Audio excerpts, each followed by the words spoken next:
So'nggi yillarda mamlakatimizda energiya ta'minotini yaxshilash, aholi va iqtisodiyot tarmoqlarini uzluksiz energiya bilan ta'minlash davlat siyosatining ustuvor yo'nalishiga aylandi. Xususan, minglab kilometr elektr uzatish tarmoqlari va transformator punktlari yangilandi. Bu borada Namangan viloyatida amalga oshirilayotgan ishlar xususida hamkasbim reportaj tayyorladi.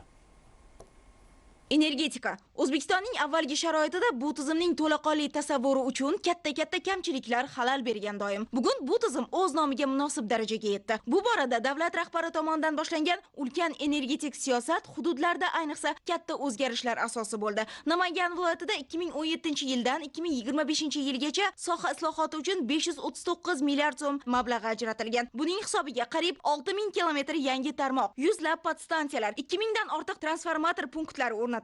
Ushbu podstansiya esa Davlatobod tumanida yangitdan tashkil etilgan kichik sanoat zonasi uchun elektr energiyasi yetkazib beruvchi asosiy podstansiya. Davlatobod tumanida bugungi kunda 12 ta podstansiya bo'lsa, keyingi yillarda ularning 4 tasi rekonstruksiya qilindi, 3 tasining quvvati oshirildi va mana shu podstansiya noldan mana shu holatda barpo etildi. Ushbu podstansiya bugun ikkita kichik sanoat zonasi bilan birga shu hududdagi boshqa loyihalarga ham energiya yetkazib bermoqda. Masalan, ushbu to'qimachilik va tekstil klasterining ishlab chiqarish bo'limining o'zida bugun 1600 nafar ishchi ishlaydi. Tarmoq katta hajmdagi ip-kala va mahsulotlarni eksport qiladi va ushbu yirik loyiha uchun ham energetik islohotlar fonida mana shunday hajmda ish tashkil etish imkoni yaratildi.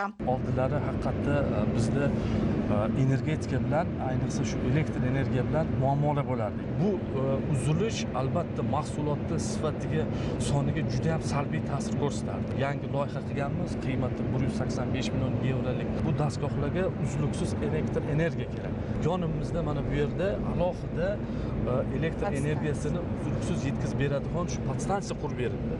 Ya'ni hozir bizda elektr energiyadan umuman muammoimiz yo'q. Albatta bu birinchi navbatda shu muhtaram prezidentimizni biz tadbirkorlarga, ishlab chiqaruvchilarga shu beryapgan e'tiborlari. Top tumani ham keyingi yillarda ayni sohadagi yangilanishlar markaziga aylandi. Tumanda soha istiqboli uchun 2017-2024-yillarda 30 milliard so'mdan ortiq mablag' ajratildi va buning hisobiga katta kuchlanishdagi podstansiyalar qurish, ta'mirlash, mahallalardagi 120 ga yaqin transformatorlar, jami 337,5 kilometr yangi tarmoq tortish ishlari amalga oshirildi. Bundan tashqari yaroqsiz minglab elektr tayanch ustunlari yangilandi.